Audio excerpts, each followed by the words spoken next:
Hello, beautiful entrepreneurs. We should be live in the group. If you are here, say hello. Let us know that you are watching. And if you are catching the replay, then hashtag replay and let us know that you are watching us on the replay as well. We're a few minutes late because technology is always fun. Somebody is watching, so that's good. Hello. And if I want to introduce Nettie to us because we met at an actual real life in-person event. So I've been trying to get out there and meet more people and connect with more actual humans.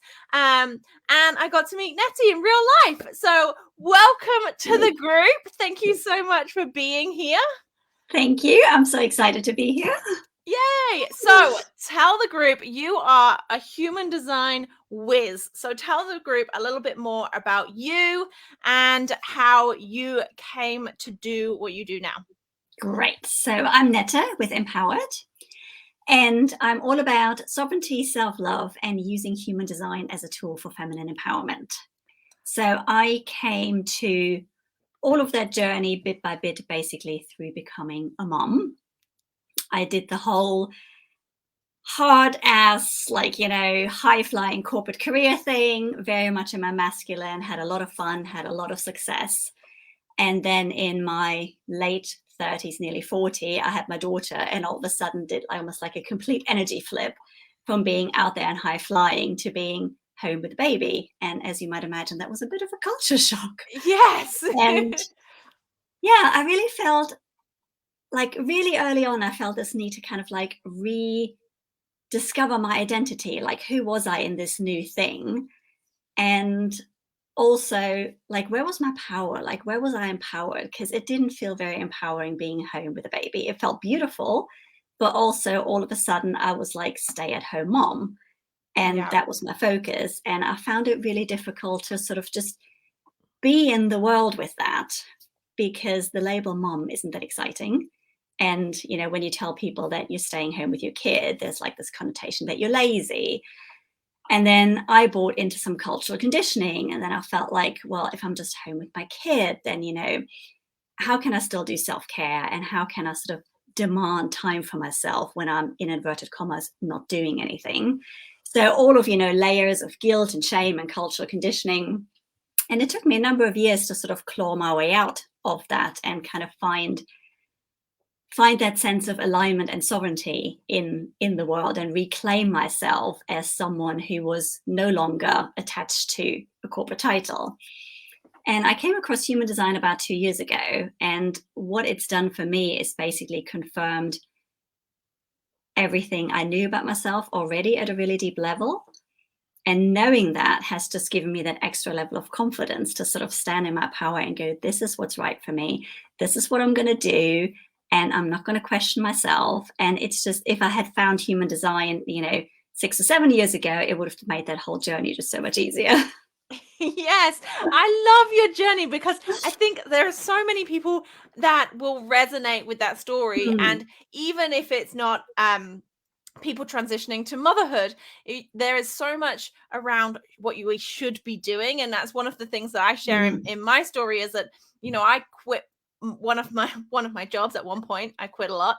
And I thought I should move back to England and get a house and get a dog and, find a man and have kids, because that's what I was 30. So society told me I should be doing, rather than traveling the world and, all the rest of it. Turns out I don't like shoulds, so I quit my job again. Yes.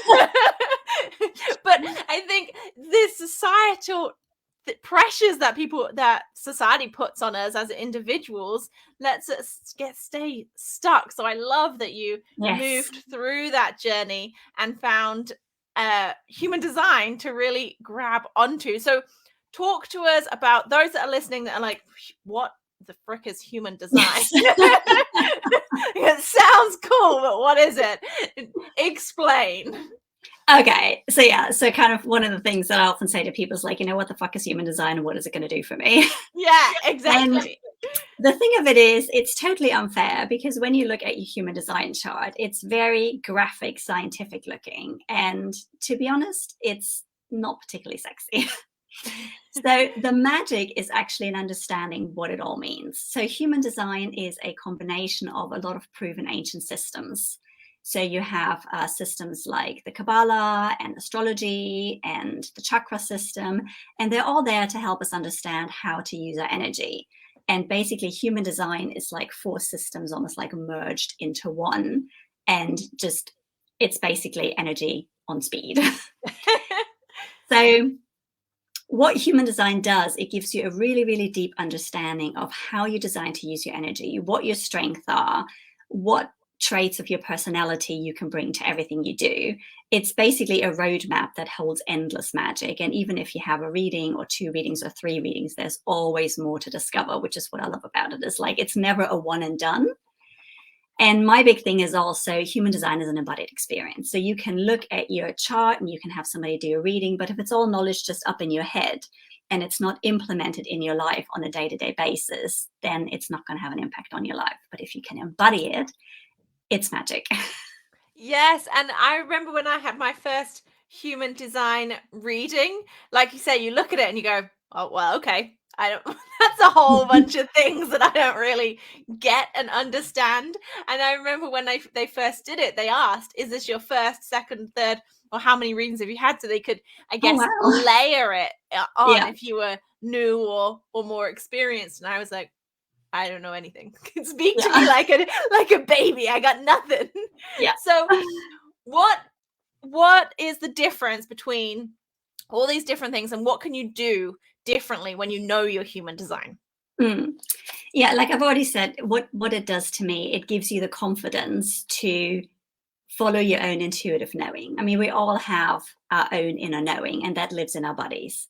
And then our head kind of sort of gets in the way and tries to talk us out of it, or tries to keep us safe, or other people kind of become our mirror and try to talk us out of things and keep us safe. So a lot of your human design is all about trusting your inner knowing, trusting your embodied knowledge. So you have energy types. So there's 5 different energy types. Would it be helpful if I just go over like really quickly what the difference between them is? Yeah, Okay. absolutely. And for those that are watching, if you have had your human design reading done, pop down what your energy type is. And if you haven't, we're going to share a link for you to figure out for free what your energy type is. So we'll share that after we've gone live and pop it in the comments for you. So make sure you come back and check it out. So go ahead. Okay, so in human design, there's tons of different things. And again, it sounds kind of alien until you start to understand it. So you have your energy type, you have your different energy centers, you have your strategy, you have your authority, your not self theme, and the list goes on. And it sounds Chinese, but it's not, I promise. So I kind of see my job as the translator from this scientific looking 2D chart to actually what is an embodied experience and how you can use it in your own life. So there's 5 different energy types, and energy types are kind of like the foundation of human design. And it's basically said that if you can live according to your energy type, even if you don't know anything else about your chart, even if you don't do anything else, then that's basically the 20% of action that gives you 80% of the results. So that's pretty cool. Yes, I love it. And I think everybody should know their human design just for that little tiny bit. Like, if you can do less and get bigger results, I'm all for that. Yes. Yeah, and a lot of times when I start talking to people, it's actually what I find is it's not so much that you need to start doing things, because, often when we come across something new, it's like, oh my God, it's something else I need to learn. When am I going to have the time? But really what human design can help you with is to stop doing things. You can actually stop doing the things that aren't right for you without the guilt. And, that creates a lot of time and energy to be pouring into things that you actually love to do. Yes, I think that's so powerful, because I know that there are so many things that I've been told to do in different coaching environments and different things that I'm like, it just drains me. Like a whole morning routine that is hours long. I'm like, that just sounds awful to me. No, thank you. I'd rather just get stuck in and get work done. So somebody has said they're a manifesting generator. Amazing. Which is I'm a manifesting awesome. generator. There you go. So do you want to start there? What is a manifesting generator? Okay, so I'm just going to quickly explain the different energy types and how they work together. So you have manifestors, and manifestors are fairly rare. They're about 9% of the population, and they're the people who have ideas and downloads, and they're here to initiate and make stuff happen. So if you think of an orchestra, for example, the manifestor would be the person who has like a download to create a piece of music, and then they create it. And then in order to get it performed, they need an orchestra. So the orchestra would be made up of generators and manifesting generators. So that's you and me and anyone else who's listening who's a manifesting generator or a generator. So their generators and manifesting generators are like the life force. They take things and they bring them to life. They take all their energy and life force and sparkle, and they basically do the things they love. So your orchestra would be made up of people, obviously, who love music and who just live to perform. And then you have projectors, and projectors are the conductors. So projectors are all about innovation. They're about taking existing things and making them more efficient. So the projector would take the piece of music from the manifestor and then the orchestra and bring that together to create a beautiful piece of music. And then lastly, you have reflectors. Reflectors are super, super rare. They're only 1% of the population. So there might not even be any in your group, or certainly not any listening right now. And the reflectors would be the critic. They'd be sitting in the audience and they would be listening to the piece of music being performed. And in the end, they would say, I liked this because, or I didn't like this because. So it's actually also quite important to understand that as energy types, we all work together and we have different strengths that we can combine to function. So without manifestors, for example, there'd be no new initiatives. There'd be nothing that would get started that then, it's like, for example, generators and manifesting generators can respond to. Yes, I love that. And I am a generator. Yeah. So when I found that out, I was like, oh, that makes a lot of sense. So Yeah. talk about how this will impact your business. And so people listening are like, okay, so once you know this, what does that mean for me and my business? Yeah. Okay. So let's take generators and manifesting generators. There's a lot of similarities between us. There's also some differences, but how we're designed to use our energy is mostly very similar. And as our strategy, again, kind of like a dry sounding word, but our strategy in life is to respond. So that means we respond to things that excite us. And for generators and manifesting generators, it's all in our sacral chakra. So it's like your womb, your energy center, the second one up from the bottom. That's where we feel our excitement. So excitement is in our body and not in our head. So when it comes to, for example, if you have a new idea for a launch, like I'm launching something in June, I know how much it's going to be. I know when it's going to start. And I have like the vaguest of vague ideas of what it's about. But that's okay.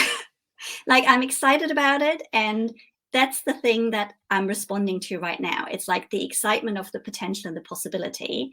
And I know that the next step is going to come. So when you're launching something, you want to, for example, write down all the ideas you have, like all the fleeting ideas that come in, just write them down. And then you want to check in which is the one that you're like really, really, really excited about. Not the one that makes logical sense based on your previous launches or based on what you're already offering. But the one that excites you, because the one that excites you is the one that you actually want to work on, the one that you like, you're so excited, like you can't wait to bring it into the world. That's the one you want to do, because that excitement is then going to spill over into everything, like your launch, your social media, how you talk to people about it, and that makes you magnetic. So your I own love that excitement is point that you just infectious. said about that your generator, you come from within, that excitement, and that you create things. Because I've always said, like, I sell things before I've made them, because that Yeah. then gives me the push to like, okay, now I got to do it and make it and Yes. go for it. And I have worked like that for a while because it works well for me. But I know there are some people that I coach that are like, that just seems really scary to like Yes. go out and sell something and then have to go and create it. I'm like, oh, yeah, I guess. Yeah, So, totally. No, I 100% agree with that. And then also what can happen, like if you're into it, say you've launched, I don't know, an 8-week program and you've done the first 3 weeks, you don't want to tell people too much about what you're doing all the time because you want to give yourself some room to pivot. And even if you have told people, it's okay for you to pivot in the process. Like if something no longer feels right, if something no longer feels aligned, change it. because you can totally and utterly trust that what's right for you is right for everyone else.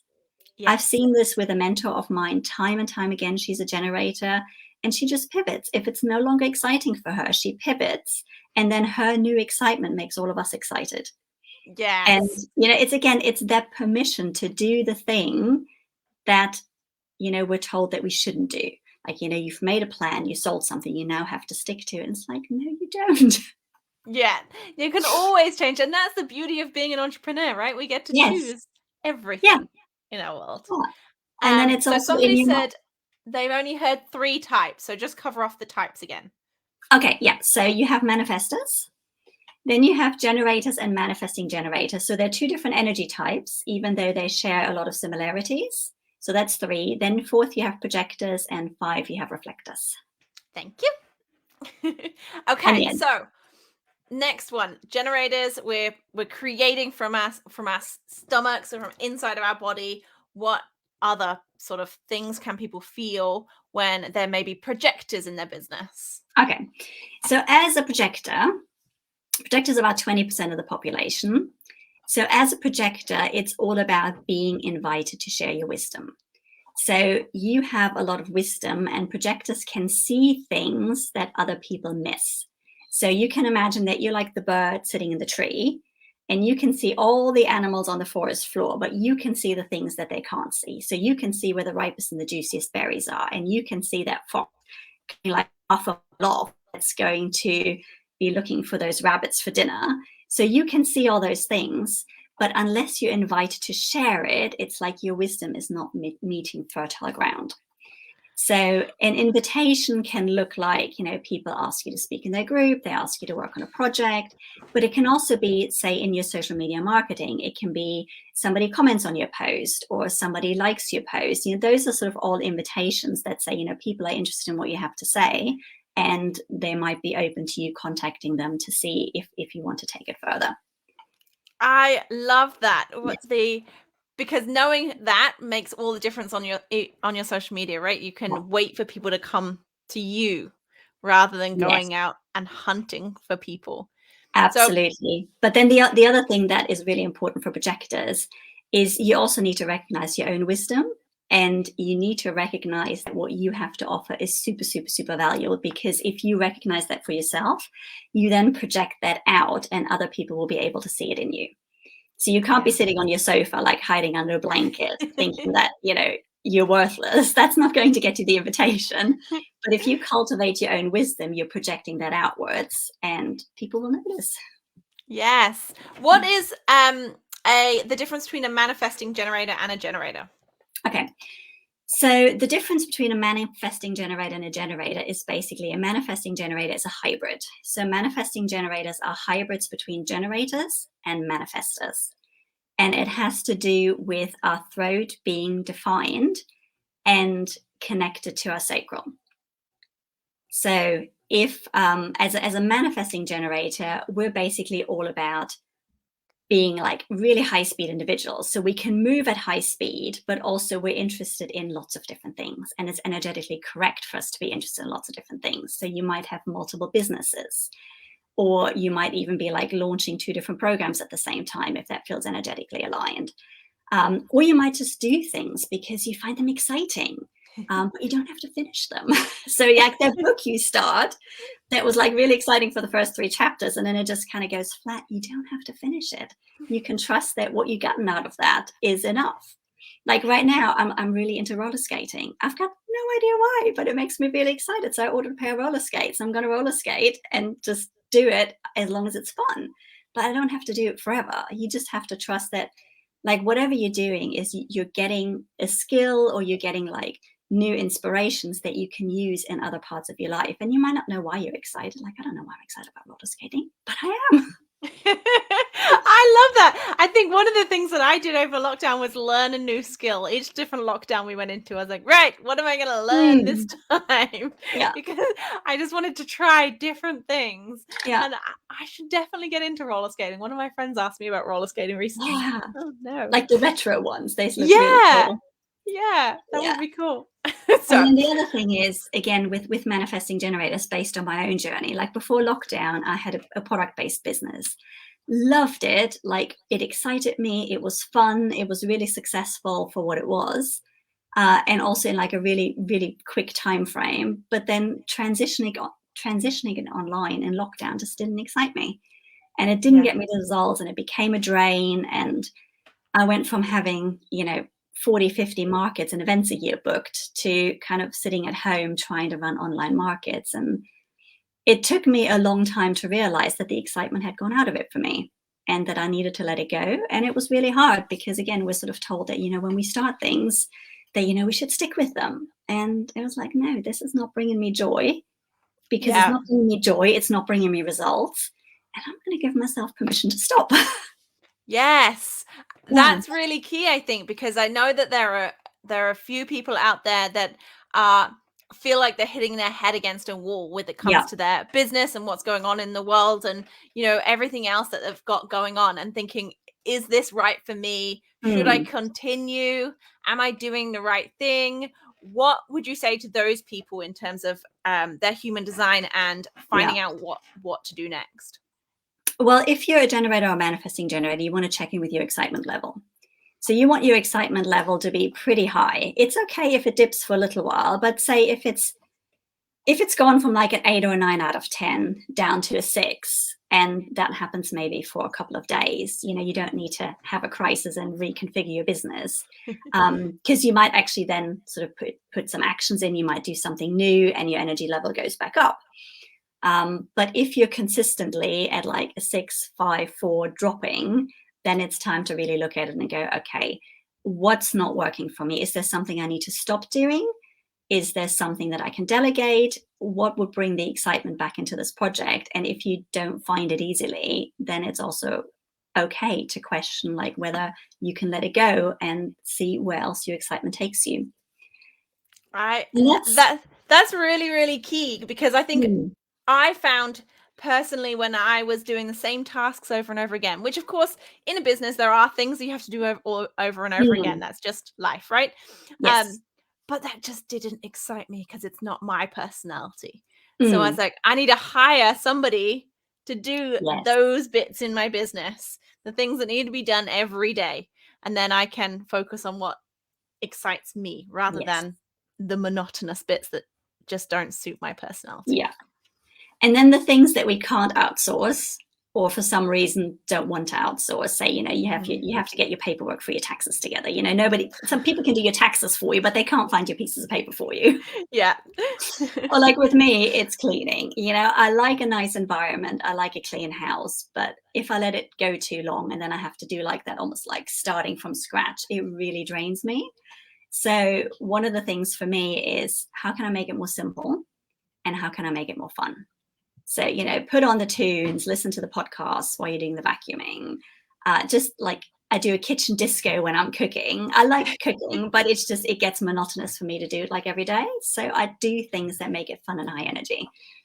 I love the kitchen Yeah. disco. That's such a good idea, because I'm terrible at cooking because I have no patience for it. I Yeah. like I can put a meal together, I just don't have the patience for it, Yeah. especially on my own. I'm like, oh, I don't want to Yeah. cook on my own. So, when we're talking about human design business, how can people start to implement things into their business, into their lives, that will help them move forward? Hmm. Well, I've been thinking about this before I talk, because there's a part of me that goes, well, just using your human design for business is like, it's like just eating healthy and working out because you want a bikini body for summer, right? Yeah. You'll get some results and you'll feel more comfortable taking the layers off on the beach. But by the time autumn rocks around, unless you've made it part of your lifestyle and your everyday experience, your motivation is probably going to drop and you're Yes. going to stop doing the things. But also, I believe that, when you live your design in one area of your life, it spills over into all areas of your life. So whether you start with your personal life or with your business, it doesn't really matter. And also, really, as entrepreneurs, we kind of are our business, so there's not really that much separation. Yes, exactly. So, Yeah. so to start with, I would definitely want to understand what's my energy type and what does that mean about how I'm designed to use my energy. Like, what things are energetically right for me. So, for example, as a generator manifesting generator, it's when you get a divine download, for a manifester, it's energetically right to move. Like, it's energetically right for them to move straight away. Generators and manifesting generators is almost like, okay, so we get the download, but then we need to check our sacral excitement. Like, is this really like what's lighting us up that we want to pour our energy into? If you're a projector, it's more looking at, okay, is this aligned with what I can offer, or is this going to drain my energy?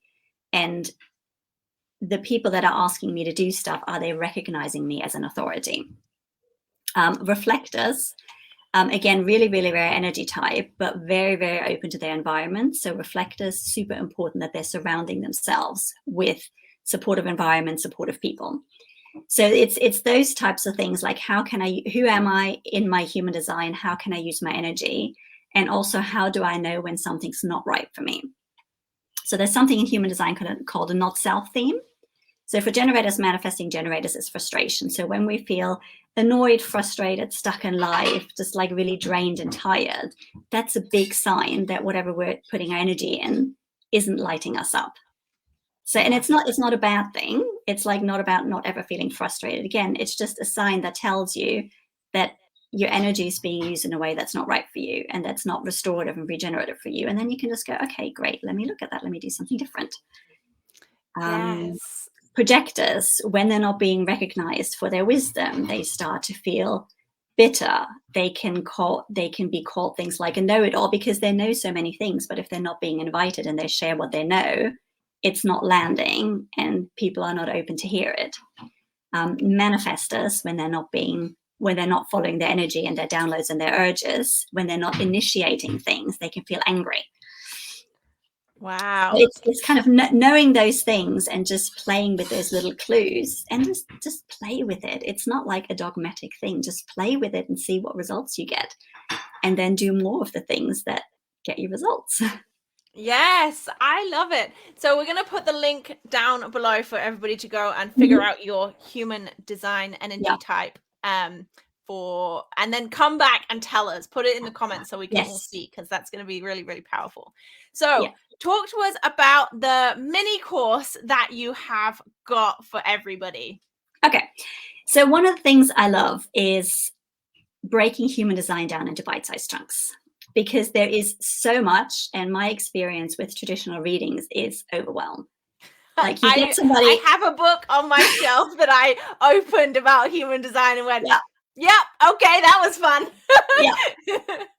Yeah, and often the language about in human design, especially in traditional human design, isn't that empowering, because obviously we've moved on by several decades since the inception of it. So again, empower to me means, how can I actually use it in life to empower me? I don't want to read a book that tells me that I have a problem. Thank you very much. I want to know how I can use what I have to my advantage. Yeah. So I've got two different things. So on the sovereignty and self-love side, I have a free activation. It's actually a mini course in itself. It's an activation, it's journal prompts, it's really beautiful. And it's all about, if sovereignty and self-love are something that you struggle with, it's all about to boost that part of you. And who can't use that? Yeah. And then I've got mini courses on the different energy types. So like I said, they're the foundation of human design. That's really where you want to start. And again, they're bite-sized chunks. It's a 20-minute to 30-minute recording per energy type. And then I've got support materials, like I've got little cards that summarize the recording for you. It tells you things that are energetically correct for you, mantras, songs, essential oils. And then you've also got journal prompts as a backup. And they're really easy to consume, entry level at $29. And I'll share the link with you to put on the in the comments afterwards as well. Yes, amazing. Yeah. I know. Free mini course, and then energy type mini courses. And obviously, if somebody's really interested to dive into full reading, then we can arrange that too. And you get the energy type mini course with the reading anyway. Yes, do reach out and connect, because I know that when I found out about human design, it blew my mind, and I literally just touched the surface of it, and that was about it. So if you have been watching, listening, and you're thinking, Wow, this is so interesting. I need to get stuck in. I know Colleen said my friend is all about human design and keeps reminding me to figure out Yes. what time I was born to sort it out. Yes, Yeah. that's one thing that I remember I had to ring my dad and find out what time I was born. So you do need the Yes. time you were born, right? Yes. To find out. You My do. And if you don't have it, there's ways to play with that. And I'd be happy to support anyone from your group with that. So as a starting point, put in 12 noon. yeah. But don't take it as read because your chart, because it's based on the movements of the planet, your chart can change, and it can change. In some cases, I've seen it change quite dramatically. In other cases, I've seen it change very, very little. So start with 12 noon. But if you're not really sure and you can't find out, do reach out, and I'm happy to have a play and maybe have a mini conversation to ask you some questions. There's also astrologers who can find your birth time, but for what we are starting with, you don't need that. Yeah. Awesome. Because that was something when I did mine, I was like, I don't know what time I was born. It's not something you Yeah. remember. And it depends on which country you're from and how it's recorded. So in the UK, for example, your time of birth isn't on your birth certificate. Yeah. I'm German. It's not on my birth certificate or the extract that I had, but I rang up the equivalent of the German registry office, and they hold that information. They were able to give that to me really easily. Nice. Nice. Yeah. So Yeah. make sure you get your human design reading and connect. And if you've loved this, then put your biggest takeaway down below in the comments, because I'd love to hear what you're thinking and what your thoughts are about human design as well. Thank you so much for coming on and joining Oh, this us. was so exciting. I've really had Yay. fun. Is there anything that you came to say to everybody today that you didn't get a chance to say? I always trust that I'm going to say that what I'm going to say is the right thing. Yeah, I guess just super, super quickly, and I think I've already said it, your energy is your energy, irrespective of which area of life you're focusing on. But also, if you give yourself permission to show up authentically in your business, that really makes you attractive, and people want more of that. So that's one of the biggest things that I feel you can do with human design, is to give yourself permission in any area of your life to show up authentic and unapologetic. Yes, I love that, because that's my biggest motto. Go out there and sparkle and be your beautiful self. Yes. All right. Thank you very much for coming on. Really, really Oh, thank appreciate you. This has been so much fun. it.